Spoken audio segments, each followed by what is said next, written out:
করছি মূলত মৌমাছি চাষ নিয়েই কথা আমাদের। তো মৌমাছি চাষ বলতে এপিস এর কালচার, সেইখান থেকে এসছে এপিকালচার।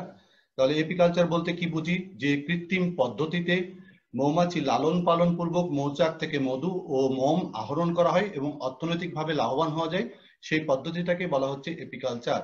তাহলে মৌমাছি কি করে? ফুলে ফুলে ঘুরে বেড়ায়, সেখান থেকে পরাগ সংগ্রহ করে, এই পরাগ সংগ্রহ করে সেখান থেকে মধু ও মোম তৈরি করে। তাহলে অনেক ফুলে এক ফোঁটা মধু তৈরি করতে দেখা যাচ্ছে 400 থেকে 500 ফুলে এদেরকে পরিভ্রমণ করতে হচ্ছে। তো অবৈজ্ঞানিক পদ্ধতিতে যে মৌচাক থেকে মধু মোম সংগ্রহ করা হয়, এটা লাভজনক হয় না এবং অনেক ক্ষতির কারণ হয়ে যায়। কারণ মৌমাছিগুলোকে সেই সময় আগুন দিয়ে, ধোঁয়া দিয়ে, সরাই দিয়ে ওই মৌচাক কেটে মধু ও মোম সংগ্রহ করা হয়। তাতে করে মৌমাছিগুলোর যে দেহের অংশবিশেষ এবং অন্যান্য ময়লা সব মধুর মধ্যে ঢুকে যায়, মৌমাছি অনেক মারা যায়। কাজেই এটা লাভজনক হয় না। অনেক মৌমাছি মারা যাওয়ার কারণে মৌমাছির সংখ্যা দিন দিন কমতে থাকবে, এই পদ্ধতি চালু থাকতে পারে না, বিধায় এটা আর চলে না। পরবর্তীতে একজন সায়েন্টিস্ট লরেঞ্জিয়া ল্যারেইন লংস্টার্ট 1851 সালে একটা বৈজ্ঞানিক পদ্ধতি আবিষ্কার করেন। তিনি মৌবক্স এবং কিছু আনুষঙ্গিক যন্ত্রপাতি আবিষ্কার করেন এবং তারই কিছু পরে হার্সকা নামক আরেকজন সায়েন্টিস্ট 1865 সালে মধু নিষ্কাশন যন্ত্র আবিষ্কার করেন। ফলে বৈজ্ঞানিক ভিত্তিতে যে মৌ চাষের যে প্রসার এবং চাহিদা এটা বাড়তে থাকে। আমরা দেখি 1882 সালে অবিভক্ত বাংলাদেশ এবং 1884 সালে পাঞ্জাবে মৌ চাষ শুরু হয়।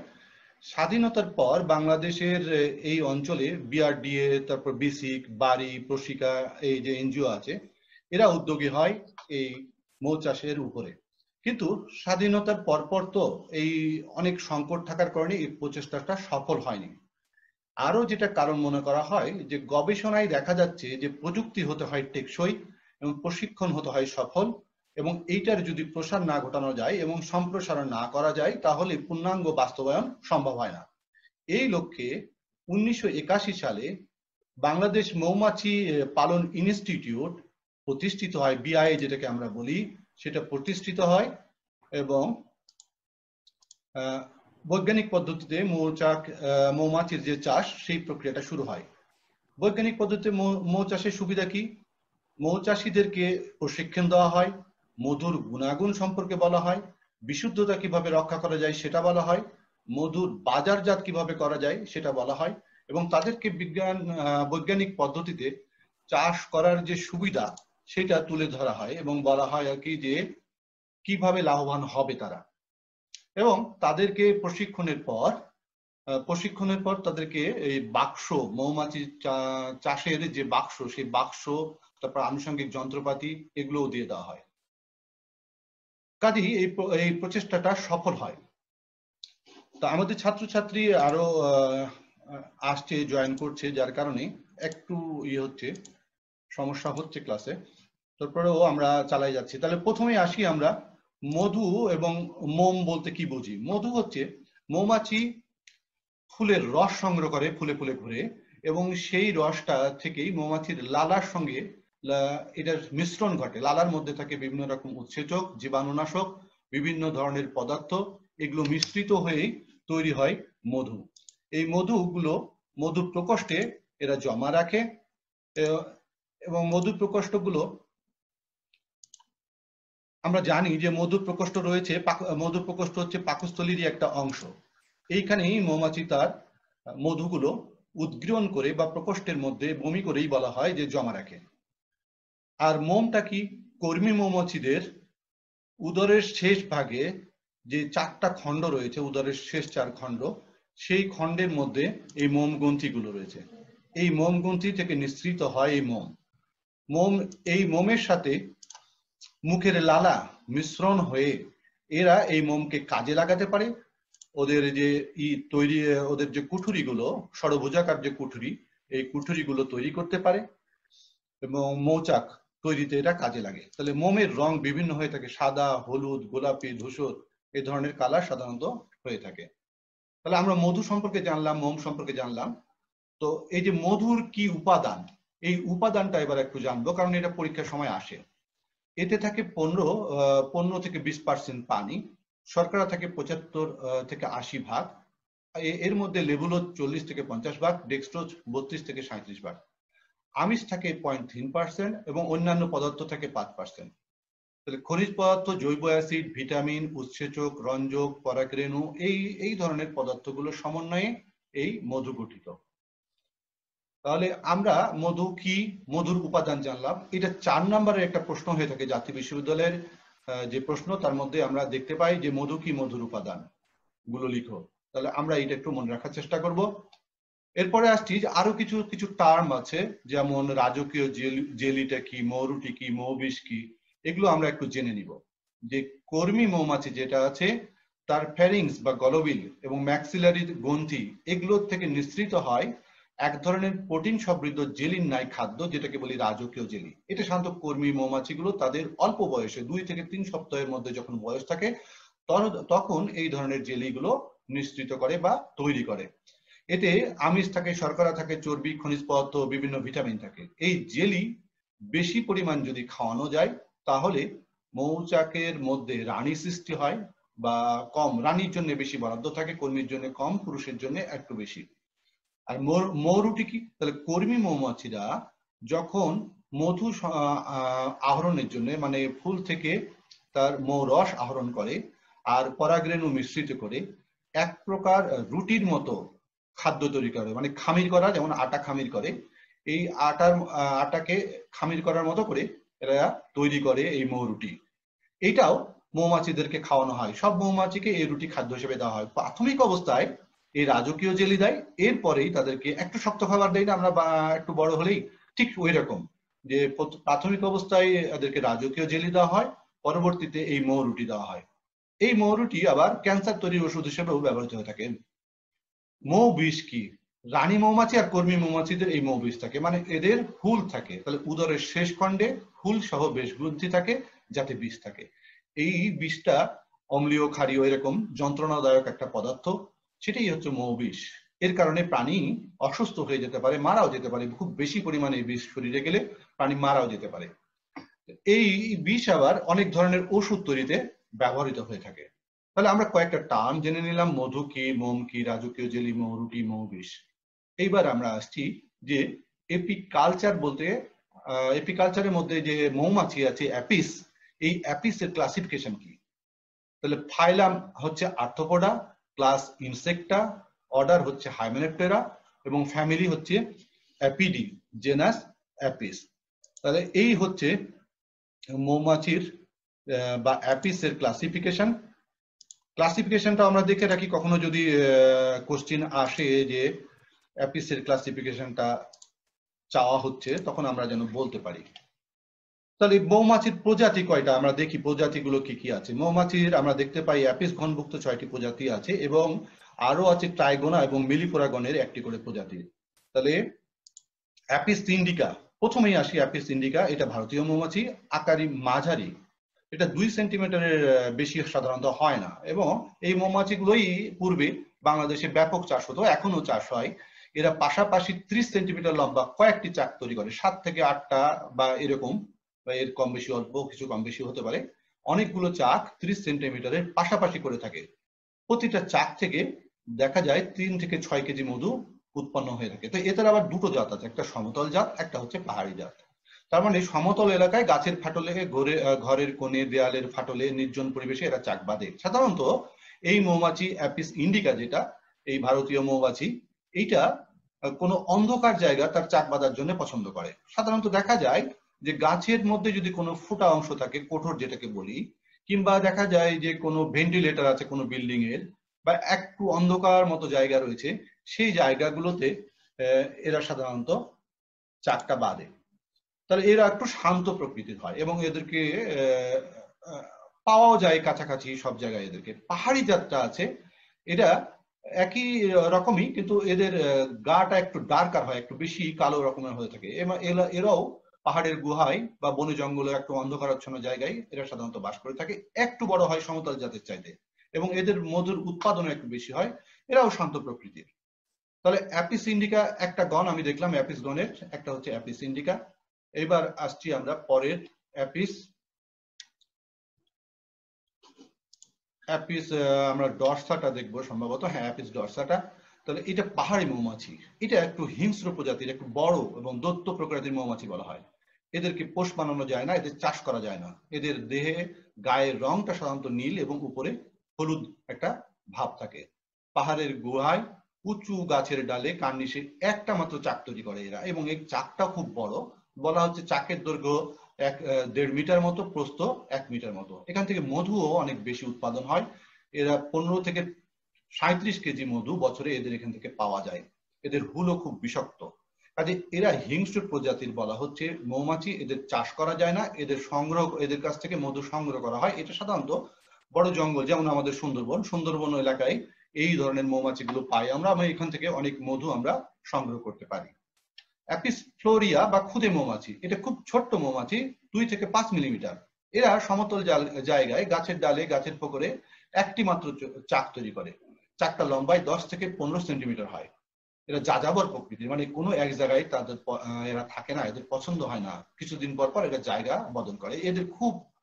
এদের হুল নাই, কাজে কার্যকরী কোনো হুল নাই, কাজে এরা দংশন করতে পারে না।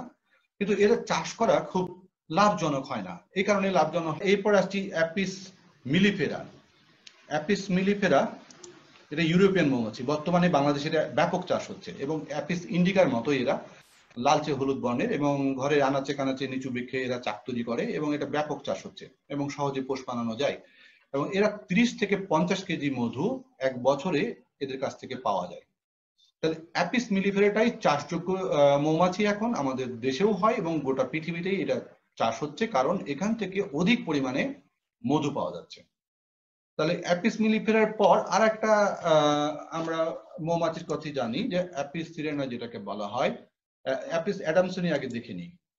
অ্যাপিস অ্যাডামসনি হচ্ছে আফ্রিকান মৌমাছি, ছোট্ট মাঝারি আকৃতির মৌমাছি। এখান থেকে 4.5 কেজি মতো মধু উৎপাদন হয়ে থাকে। আমাদের দেশে এটা চাষ হয় না, কারণ এটা আফ্রিকান মৌমাছি। এরপর আসছে অ্যাপিস সিরেনা, এইটা হচ্ছে আমাদের এশিয়ান মৌমাছি বা বাংলাদেশের মৌমাছি। আমাদের এই অঞ্চলে এটা ব্যাপক পাওয়া যায়, এবং এটা সমতল ভূমি বনভূমিতে বাস করে। এরা পাশাপাশি কয়েকটা চাক তৈরি করে। এটা শান্ত বলে এদেরকে মৌ বক্সের মধ্যে লালন পালন করাও খুব সহজ হয়ে থাকে। সমতল ভূমিতে হলুদ রঙের এই মৌমাছিগুলো হয়ে থাকে, কিন্তু যদি বনভূমিতে যায় বা পাহাড়ি এলাকায় যায়, তখন এদের রং কালো হয়ে থাকে। তার এই চাক থেকে আমরা 1 থেকে 5 কেজি মধু পাই। আবার যদি মৌ বক্সে চালন করি, মানে লালন করি এদেরকে, তখন 18-20 কেজি পর্যন্ত মধু পাওয়া যায় একটা কলোনি থেকে। সো এটা একটা লাভজনক বা চাষে লাভজনক একটা মৌমাছির প্রজাতি। তো আমাদের ছাত্ররা যোগদান করতেই থাকছে, যার কারণে একটু কন্টিনিউশনে অসুবিধা হচ্ছে, তারপরও আমরা চালাই যাচ্ছি আর কি। ট্রাইগোনা স্পেসিস, আরেকটা স্পেসিস হচ্ছে ট্রাইগোনা স্পেসিস। বাংলাদেশের দক্ষিণ পূর্ব পাহাড়ি এলাকায় এই ক্ষুদে মৌমাছিগুলো পাওয়া যায়। গাছের ফোকরে, বাঁশের খুঁটিতে, দেওয়ালের ফাটল বা গর্তে এরা বাস করে। উৎপাদিত মধুর পরিমাণ কম, 0.45 থেকে 0.50। এটা অ্যাপিস ফ্লোরিয়ার মতোই, মধুর পরিমাণ কম জন্যে এটা চাষ করা হয় না সাধারণত। ট্রাইগোনা স্পেসিস এর পর আমরা দেখব আরেকটা মিলিপোনা স্পেসিস, এটা লাস্ট স্পেসিস আমরা যেগুলো করবো। এইটা খুব ক্ষুদে মৌমাছি, ছোট আকৃতির মৌমাছি। এটা চাষযোগ্য নয়, কারণ এখান থেকে মধু খুবই অল্প পরিমাণ আসে, 100 থেকে 150 গ্রাম মধু আসে। এরা মোম তৈরি করতে পারে না। এরা মাটির কোনো পদার্থ বা মাটি জাতীয় কোনো পদার্থ, বালু, রেসিন, এগুলো দিয়ে এরা মোম তৈরি করে, দিয়ে কুঠুরি তৈরি করে। হ্যাঁ, এগুলো মোম ঠিক না, এগুলো দিয়ে এরা কুঠুরি তৈরি করে। এই কুঠুরিগুলোর মধ্যে অল্প পরিমাণে মধু দেয়, কাজে এটা লাভজনক এই না, মৌমাছি চাষ না। তবে এরা পরাগায়নের ক্ষেত্রে খুব ভূমিকা রাখে, যথার্থ ভূমিকা পালন করে। তাহলে আমরা মৌমাছির যে প্রজাতিগুলো দেখলাম, এরপরে আসছি আমরা মৌমাছির কলোনি বা মৌমাছির প্রকারভেদ। মৌমাছি আমরা বলে থাকি একটা সামাজিক জীব বা সামাজিক পতঙ্গ। এরা বিভিন্ন কাজের সঙ্গে জড়িত থাকে, এবং এদের গঠন পদ্ধতি, এদের কাজের বিন্যাস পদ্ধতি, কাজের শ্রম বন্টন পদ্ধতি খুবই উল্লেখযোগ্য। একই চাকে এরা 3 ধরনের মৌমাছি আমরা দেখতে পাই, একটা রানী মৌমাছি, আর একটা হচ্ছে পুরুষ মৌমাছি, একটা শ্রমিক মৌমাছি। তাহলে এক চাকে বহু ধরনের মৌমাছি একসাথে বাস করার কারণে এদেরকে বলা হচ্ছে পলিমরফিক মৌমাছি। তো এই যে তিনটার বর্ণনা, মানে কুইনের বর্ণনা, ড্রোনের বর্ণনা, ওয়ার্কার বর্ণনা। ড্রোন হচ্ছে পুরুষ, এই যে ড্রোনটা আমরা দেখছি, ড্রোনটা হচ্ছে পুরুষ মৌমাছি। পুরুষ মৌমাছির নামই হচ্ছে ড্রোন। আর একটা কুইন, এটা রানী মৌমাছি, আর একটা শ্রমিক মৌমাছি। তাহলে আমরা যাই রানী মৌমাছির বর্ণনায়। রানী মৌমাছি সবচেয়ে বড় মৌমাছি। এটা উজ্জ্বল সোনালী রঙের এবং ডিপ্লয়েড স্ত্রী মৌমাছি। চাকে সাধারণত রানীর সংখ্যা কয়টা থাকে? মাত্র একটি। এবং উদরটা এদের খুব প্রশস্ত হয় এবং ক্রমান্বয়ে শুরু হয়ে যায়। উদর প্রশস্ত হয় জন্যে অন্যান্য মৌমাছিগুলো বেরোতে পারলেও রানী মৌমাছি ওই মৌ বক্স থেকে বেরোতে পারে না, কারণ ওই গ্যাপটা এমন ভাবে করা হয় যাতে করে ওই গেটে তার অ্যাবডোমেন আটকায় যাবে। এই কারণে রানী মৌমাছি মৌ বক্স থেকে বেরোতে পারে না, কিন্তু কর্মী মৌমাছিগুলো বেরোতে পারে। তো এদের যে হুল থাকে, এই হুলটা অন্যান্য মৌমাছির মতো, মানে শ্রমিক মৌমাছির মতো হুল না। এদের হুলটা বারযুক্ত হুল এবং এটা বারবার ব্যবহার করতে পারে। এই একবার ব্যবহার করলে শ্রমিক মৌমাছির হুল নষ্ট হয়ে যায়, কিন্তু এদেরটা নষ্ট হয় না। এরা মধু, মোম এগুলো কোনো কিছুই তৈরি করতে পারে না, আর মধু আহরণের জন্যও কোনো বাইরে ঘোরাঘুরি করে না। তাহলে এটা ওদের কাজ না। রানী মৌমাছির কাজ কি? শুধু সুপারভিশন। এরা সুপারভিশনের সাথে সাথে আরো কিছু কাজ করে থাকে। এরা ডিম পাড়ে, নিষিক্ত অনিষিক্ত দুই ধরনের ডিম পাড়ে। পুরুষের সাথে মিলনের পর এরা নিষিক্ত ডিম পাড়ে, যেটাকে আমরা বলি টয়েসেন সংখ্যক বা হ্যাপ্লয়েড ডিপ্লয়েড। আর অনিষিক্ত ডিম যখন হয় তখন তাকে বলি হ্যাপ্লয়েড সংখ্যক ক্রোমোজোম থাকে। আর টয়েসেন বলতে আমরা বুঝি যে তাদের ডিপ্লয়েড সংখ্যক ক্রোমোজোম। তাহলে এরা এই মৌমাছিগুলো এক ধরনের ফেরোমন নিঃসৃত করে, যেটার গন্ধে চাকে অন্যান্য মৌমাছিগুলো একত্রিত থাকে এবং কর্মীরা অন্য কোনো কাজ বাদ দিয়ে ওরা যে এক ধরনের বন্ধা মৌমাছি, এটাই ওরা মনে রাখে। এরা এই তাদের বন্ধুত্ব ঘটানোর চেষ্টা করে না, বা তাদেরকে এক জায়গায় একত্রিত করে রাখে এই রানী মৌমাছি। তাহলে রানীর আয়ু সাধারণত বলা হয় 3 থেকে 5 বছর। চাকে যদি কোনো কারণে রানী অক্ষম হয় কিংবা মারা যায়, তখন নতুন রানী সৃষ্টির একটা প্রচেষ্টা দেখা যায়। নতুন রানী যদি সৃষ্টি হয়ে যায়, তাহলে পুরাতন রানীকে সে চাক থেকে তাড়িয়ে দেয়, কিংবা যদি কোনো কারণে কোনোভাবে নতুন রানী সৃষ্টি হয়, তাহলে দুই রানীর যুদ্ধ হয় এবং যুদ্ধের পর যে পরাজিত হয় সে সাধারণত চাক থেকে চলে যায় বা মারা যায়। সাধারণত দেখা যায় যেটা নতুন রানীর সৃষ্টি হয়েছে, সেই নতুন রানীটা যুদ্ধে জিতে যায় এবং পুরানো রানীটা চাক থেকে বহিষ্কৃত হয়ে যায়। তাহলে শ্রমিক মৌমাছি আমরা বলছি যে কালচে বাদামি রঙের ডিপ্লয়েড স্ত্রী, কিন্তু এরা বন্ধা, এরা কোনো কাজ করতে পারে না। এই একটা চাকের মধ্যে 99% থাকে কর্মী মৌমাছি এবং এদের কাজ সব কাজ করে এরা চাক তৈরি করে, চাকের রক্ষণাবেক্ষণ করে, মধুথলিতে ফুলের রস মধুতে পরিণত করে, চাকের লালন পালন, মৌমাছির লালন পালন, চাকের নিরাপত্তা, পরিচ্ছন্নতা, তাপমাত্রা নিয়ন্ত্রণ ইত্যাদি সব কাজগুলো এই মৌমাছি করে থাকে। এদের পায়ে অ্যান্টিনা কম, পোলেন ব্রাশ, পোলেন কম এবং পরাগ জমা রাখার জন্য পোলেন বাস্কেট থাকে। মানে এগুলোকে পরিষ্কার করার জন্য চিরুনি বা ব্রাশ থাকে, আবার জমা রাখার জন্যও পোলেন বাস্কেট থাকে। এদের উদরের শেষ প্রান্তে 4 খণ্ডের অঙ্কীয় দেশে 5 জোড়া মোমগ্রন্থি থাকে। এই মোমগ্রন্থি থেকে নিঃসৃত হয় মোম। এই মোমগুলোই পরবর্তীতে তাদের চাক তৈরির কাজে লাগে। উদরের শেষে যে অভিপজিটর থাকে, এই অভিপজিটর হুলে পরিণত হয়, রূপান্তরিত হয়ে হুলে পরিণত হয়, যার সঙ্গে বিষগ্রন্থি সংযুক্ত থাকে। কর্মী মৌমাছি যদি একবার কাউকে এই দংশন করে বা এর হুল ফোটায়, তাহলে সেই হুল আর ব্যবহারযোগ্য হয় না, কর্মী মৌমাছিও মারা যায় আর কি। তো কর্মী মৌমাছির বেশি দিন বাঁচে না, এরা সাধারণত 3 থেকে 6 মাসের মধ্যেই মারা যায়। পুরুষ মৌমাছি, একেই আমরা ড্রোন বলে থাকি। পার্থেনোজেনেসিস প্রক্রিয়ায় রানী এ ধরনের মৌমাছির সৃষ্টি করে। তার মানে এই যে এদের যে ডিমগুলো, সেই ডিমগুলো হ্যাপ্লয়েড ক্রোমোজোম থেকে বা হ্যাপ্লয়েড ক্রোমোজোম থাকে এদের ডিমে, কারণ এখানে শুক্রাণু এবং ডিম্বাণুর মিলন হয় না। কর্মী অপেক্ষা এরা বড় হয়, কিন্তু রানী অপেক্ষা এরা ছোট হয়। এদের কোনো কিছু থাকে না কর্মী মৌমাছির মতো। এদের পরাগ বহন কোনো বাস্কেট থাকে না, মোম গ্রন্থি থাকে না, শোষক নল থাকে না, হুল থাকে না। হ্যাঁ, কাজে এরা অলস প্রকৃতির হয়ে থাকে। খাদ্যের জন্য সম্পূর্ণভাবে কর্মী মৌমাছির উপর নির্ভরশীল হয়। রানীর সাথে মিলন ছাড়া এদের আর কোনো কাজ নাই এবং মিলনের পরে এরা মারা যায়। চাকে যদি এদের সংখ্যা খুব বেশি না, একটা চাকে মাত্র 200-300 থাকে। চাকে খাদ্যের অভাব দিলে, যদি চাকে কোনো কারণে যে খাদ্যের অভাব হয়, তখন কর্মী মৌমাছি এদের তাড়ায় দেয়। তাহলে আমরা 3 ধরনের মৌমাছির কথা, পুরুষ মৌমাছি, শ্রমিক মৌমাছি এবং কর্মী মৌমাছির কথা জানলাম। এরপরে আমরা আসছি পরের স্লাইডে মৌমাছির জীবন চক্র নিয়ে পড়বো আমরা। প্রজননের জন্য রানী মৌমাছি কি করে, আকাশে উড়ে যায়, এবং রানী যখন আকাশে উড়ে তাকে অনুসরণ করে তাদের যে ফেরোমন আছে, রানীর যে ফেরোমন আছে, ফেরোমনের কারণে তাকে অনুসরণ করে পুরুষ মৌমাছিগুলো যায় আর কি, উঠতে শুরু করে।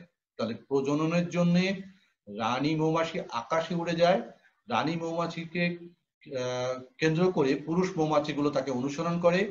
এই ধরনের যে উড্ডয়ন বা উড়া, এটাকে বলা হয় নপসিয়াল ফ্লাইট। তাহলে নপসিয়াল ফ্লাইট কিন্তু 1 নম্বরের প্রশ্ন হিসেবে অনেক সময় থেকে যায়, জ্ঞানমূলক প্রশ্নের মতো। কাজে নপসিয়াল ফ্লাইট কখন, প্রজনন মৌসুমে রানী যখন উড়ে তাকে কেন্দ্র করে পুরুষ মৌমাছিগুলো উড়ে প্রজননের জন্য, এটাই হচ্ছে নপসিয়াল ফ্লাইট। উড়ন্ত অবস্থায় রানী মৌমাছি পুরুষ মৌমাছির সাথে মিলিত হয়, একাধিক পুরুষ মৌমাছির সাথে মিলিত হয় এবং শুক্রাণুগুলো সংগ্রহ করে, এবং মিলনের পর পুরুষ মৌমাছিগুলো মারা যায়।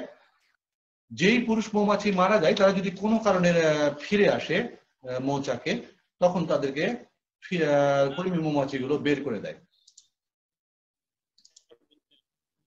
রানী মৌচাকে ফিরে 2-1 দিনের মধ্যে ডিম দিতে শুরু করে এবং জীবন চক্রের সূচনা করে।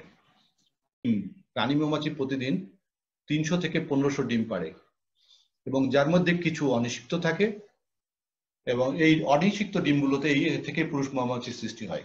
তো ডিমগুলো হালকা গোলাপি বা সাদা বর্ণের হয়ে থাকে, মাকু আকৃতির হয়ে থাকে।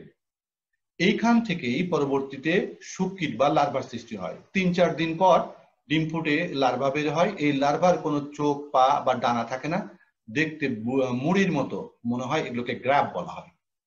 প্রথম 2-3 দিন তরুণ কর্মী মৌমাছি এদেরকে রাজকীয় জেলি খাওয়ায়। তার মানে কর্মী মৌমাছি সাধারণত, যেই সমস্ত কর্মী মৌমাছি 3 সপ্তাহ বেশি হয়নি, এই ধরনের কর্মী মৌমাছি, তাদের যে গলবিল বা ওদের মুখ নিঃসৃত এক ধরনের জেলির মতো পদার্থ, যেই এই জেলিটাকেই বলা হয় রাজকীয় জেলি, এটাই ওদেরকে খাবার হিসেবে দেওয়া হয়। এর পরবর্তীতে আমরা বলেছিলাম যে এদেরকে মৌরুটি এবং রাজকীয় জেলি দুটোই খেতে দেওয়া হয়। যদি রাজকীয় জেলি কাকে কতটুকু খাওয়াবে তার একটা মাত্রা দেওয়া আছে। যদি রাজকীয় জেলির পরিমাণ বেশি খাওয়ায়, তাহলে রানী মৌমাছির সৃষ্টি হয়। আমরা দেখি রানী মৌমাছির জন্য বরাদ্দ থাকে 325 মিলিগ্রাম, পুরুষের জন্য বরাদ্দ থাকে 10.5 মিলিগ্রাম, এবং কর্মীর জন্য বরাদ্দ থাকে 2.5 মিলিগ্রাম। এইভাবে এদেরকে খাওয়ানো হয়, এবং 6-7 দিনের মধ্যেই এই লার্ভা থেকে বের হয়ে আসে পিউপা। তাহলে 6-7 দিনের মধ্যেই এরা কি করে, খোলস বদলায়, বারবার খোলস বদলায় এবং পিউপায় পরিণত হয়। তো পিউপায় যখন পরিণত হয়, তখন পিউপার স্টেজে আমরা দেখতে পাই, পিউপার আগে আমরা একটা কথা বলিনি, যে পিউপার সৃষ্টি হওয়ার আগে এরা করে কি, কর্মী মৌমাছিরা ওই মুখটা বন্ধ করে দেয়, মোম দিয়ে বন্ধ করে দেয়, মোম দিয়ে বন্ধ করে দেয়। এই বন্ধ ঘরের মধ্যেই মুখকীট বা পিউপা থাকে। এই পিউপা তখন করে কি, এই বন্ধ ঘরের মধ্যে তাদের মুখ নিঃসৃত একটা তরল পদার্থ দিয়ে কোকুন তৈরি করে, মাথা ঘুরায় ঘুরায়, সাধারণত কোকুন তৈরির যে ফর্মুলা, সেই ওইভাবে কোকুন তৈরি করে। এই কোকুনের মধ্যেই এই লার্ভা গুলো বা পিউপা গুলো থাকে। তাহলে এইখানে কয়দিন থাকে, রানী মৌমাছি থাকে 7 থেকে 8 দিন, কর্মী থাকে 12 থেকে 13 দিন, পুরুষ থাকে আর একটু বেশি 14 থেকে 15 দিন। এরা নিশ্চল হলেও এদের দেহের নানা রূপ পরিবর্তন সাধিত। এই সময় তো যেহেতু এরা ঘরের মধ্যে ওই কুটুরির মধ্যে বন্ধ হয়ে আছে, কাজে এদের আর কোনো কাজ নাই, শুধু এদের দেহের কিছু পরিবর্তন হয়। এই সময় ডানা, পা, চোখ, অন্যান্য অঙ্গ সৃষ্টি হতে থাকে। আমরা দেখতে পাই, আমরা এই চিত্রের মধ্যে দেখতে পাচ্ছি যে একটা ডিম পাড়া হয়েছে, ডিমগুলো থেকে আস্তে আস্তে স্টেজ গুলো যাচ্ছে এবং পূর্ণাঙ্গ হিসাবে বেরিয়ে যাচ্ছে।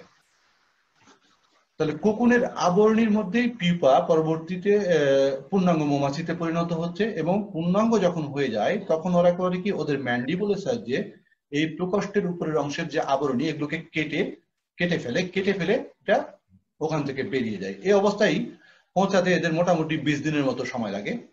এরপর 2-3 সপ্তাহ এরা চাকের মধ্যে থাকে। এখানে আমরা বলেছিলাম যে এরা তখন বাইরের মধু আহরণের বা পরাগ মধুর বা মৌ রস যেটাকে আমরা বলি, সেইটা আহরণের জন্য বা পরাগ রেণু আহরণের জন্য উপযুক্ত হয় না। তখন ওরা চাকের মধ্যেই অবস্থান করে এবং নতুন নতুন যে প্রজাতিগুলো, আবার নতুন নতুন যে বংশধর গুলো আসছে তাদেরকে খাওয়ানোর কাজ করে থাকে। রানী মৌমাছি বাঁচে 3 থেকে 5 বছর, পুরুষ মৌমাছি 1 থেকে 3 বছর, কর্মী মৌমাছি 2 থেকে 3 মাস বা ম্যাক্সিমাম 6 মাস পর্যন্ত বাঁচে। তাহলে এই হচ্ছে এদের লাইফ সাইকেল আমরা দেখলাম। এরপর মৌচাকের কুঠুরির যে প্রকারভেদ, এইটা আমরা দেখিনি খুব অল্প সময়ের মধ্যে, যে 3 ধরনের চেম্বার থাকে এদের। একটা মৌচাকের মধ্যে আমরা দেখছি যে 3 ধরনের চেম্বার থাকে। সব থেকে উপরে যে চেম্বারটা থাকে সেটাকে বলা হচ্ছে মধু কুঠুরি। এটা হয় একটু উজ্জ্বল হলুদ রঙের। এই কুঠুরিতে কর্মী মৌমাছি করে কি, মধু জমা রাখে। আবার রাজকীয় জেলি, তাদের যে নিঃসরণ, সেই নিঃসরণটাই রাজকীয় জেলি, এই রাজকীয় জেলিগুলো জমা রাখে। আবার মাঝের দিকে যে প্রকোষ্ঠ, নিচে হচ্ছে ব্রুড চেম্বার, মাঝে হচ্ছে পরাগ কুঠুরি বা পরাগ চেম্বার। তাহলে এইখানে এরা করে কি, এদের যে পরাগ রেণু এবং মৌরস দ্বারা তৈরি হয় যে মৌরুটি, এইগুলো এই মাঝের চেম্বারে জমা রাখে। তাহলে সবচেয়ে উপরের চেম্বারটা হচ্ছে হানি চেম্বার বা মধু কুঠুরি, মাঝেরটা হচ্ছে পোলিন চেম্বার বা পরাগ কুঠুরি, আর শেষে থাকে অপত্য কুঠুরি। অপত্য কুঠুরি বলতে এখানে সন্তানগুলো থাকে, পরের প্রজন্মগুলো থাকে। এগুলোর মধ্যে প্রত্যেকটার মধ্যে ডিম একটা করে দেওয়া হয় এবং ডিম থেকে পরবর্তী বংশধর সৃষ্টি হয় বা পূর্ণাঙ্গ মৌমাছির সৃষ্টি হয়। তাহলে এখানে কয় ধরনের কুঠুরি থাকে? 3 ধরনের কুঠুরি থাকে। একটা হচ্ছে রানী কুঠুরি, একটা হচ্ছে পুরুষ কুঠুরি, আর একটা হচ্ছে কর্মী কুঠুরি। রানী কুঠুরি গুলো আমরা দেখতে পাচ্ছি চিত্রের মধ্যে। রানী কুঠুরি গুলো একটু বড় এবং উলম্ব ভাবে নিচের দিকে থাকে এবং এর মুখও থাকে নিচের দিকে। এখানেই ভবিষ্যৎ রানী সৃষ্টি হয়। কেন এগুলো বড়? কারণ রানীর দেহটাও অনেক বড়, সেই জন্যই এটা নিচের দিকে বিস্তৃত বা লম্বা দেখাতে পাচ্ছি। এরপরের কুঠুরি দেখতে পাচ্ছি ড্রোন। এইটা হেক্সাগোনাল তো হয় কুঠুরিগুলো, এখানে হেক্সাগোনাল না মনে হয়ে একটু গোল মতো মনে হয় এগুলো। এই কুঠুরিতে পুরুষ মৌমাছিগুলো থাকে। এদের শরীর সবচেয়ে বড় রানীর, তারপরে পুরুষের, তারপরে কর্মীর। হ্যাঁ, কাজে এই ধরনের যে চেম্বার গুলো, হানি চেম্বার গুলো বা এই প্রকোষ্ঠগুলো, প্রকোষ্ঠগুলো ওপেন হয় পাশের দিকে, আর রানীরটা দেখছি আমরা কি নিচের দিকে। অনুরূপ ভাবে কর্মী কুঠুরিটাও উপরে যেগুলো দেখতে পাচ্ছি ওয়ার্কার সেল গুলো, এগুলাও কিন্তু পার্শ্ব দিকেই এদের মুখ, এইটা পার্শ্ব দিকটা ওপেন হয়ে এরা বেরিয়ে আসে। তাহলে 3 ধরনের কুঠুরি আমরা পেলাম, রানী কুঠুরি, পুরুষ কুঠুরি, কর্মী কুঠুরি। কার মধ্যে? অপত্য কুঠুরির মধ্যে। তাহলে এই হচ্ছে অংশটুকু। এরপরে আমরা আছি মৌচাকের ব্যবস্থাপনা। আমরা ব্যবস্থাপনার মধ্য দিয়েই আজকের পড়া শেষ করব। ব্যবস্থাপনা বলতে মূলত বোঝায় কি, যে এই যে 3 ধরনের মৌমাছি আছে, রানী মৌমাছি, পুরুষ মৌমাছি, কর্মী মৌমাছি, কার কি দায়িত্ব? তাহলে রানী মৌমাছির দায়িত্ব কি? রানী মৌমাছির দায়িত্ব, এখানে কয়টা থাকে? রানী মৌমাছি থাকে একটা, পুরুষ মৌমাছি থাকে কয়েক শত, আর শ্রমিক মৌমাছি থাকে হাজার হাজার। তাহলে এদের দায়িত্ব কি? ডিম দেওয়া। রানী মৌমাছির মূলত দায়িত্ব আমরা বলছি এখন। রানী মৌমাছির দায়িত্ব হচ্ছে ডিম দেওয়া, মৌচাকের সার্বিক শৃঙ্খলা নিয়ন্ত্রণ করা এবং এক ধরনের ফেরোমন নিঃসরণ করা, যাতে করে অন্যান্য মৌমাছি তাকে অনুসরণ করে এবং যেই দিকে রানী যায় সেই দিকে তাকে অনুসরণ করে কিন্তু অন্যান্য মৌমাছিগুলো যায়। কোনো কারণে একটা রানী যদি কলোনি থেকে বেরিয়ে যায়, তাকে অনুসরণ করে সব মৌমাছি চলে যেতে থাকে নতুন কলোনি, নতুন জায়গায় চলে যেতে থাকে। তাহলে রানীকে অনুসরণ করে। চাকে যদি নতুন রানী সৃষ্টি করার প্রয়োজন হয় বা কলোনি গঠনের প্রয়োজন হয়, তাহলে সেটাও রানী রাখে। কর্মী যেন রানীতে রূপান্তরিত হতে সেদিকেও দৃষ্টি রাখে। তাহলে কোনো কারণে নতুন রানী তৈরি হলে পুরানো রানী তাকে, এবং পুরুষ মৌমাছির যে একটি চাকে, ছাত্ররা কথা বলো না, তাদের এখানে মিউট রাখতে বলা হয়েছে, মাইক্রোফোন গুলো কথা বলো না, একটু সমস্যা হচ্ছে। তাহলে পুরুষ মৌমাছির দায়িত্ব কি? একটি চাকে পুরুষ মৌমাছিরা খুবই অলস প্রকৃতির হয়, এরা শুধুমাত্র প্রজননে অংশগ্রহণ করে, আর কোনো কাজ এরা করে না। তাহলে কর্মী মৌমাছির অনেক দায়িত্ব। কর্মী মৌমাছির দায়িত্বগুলো আমরা দেখি। কর্মী মৌমাছির কি দায়িত্ব? কর্মী মৌমাছির দায়িত্ব হচ্ছে, আমরা দেখতে পাই যে অনেক কর্মী মৌমাছি বিভিন্ন সময় বিভিন্ন কাজ করে থাকে, আমরা জানি।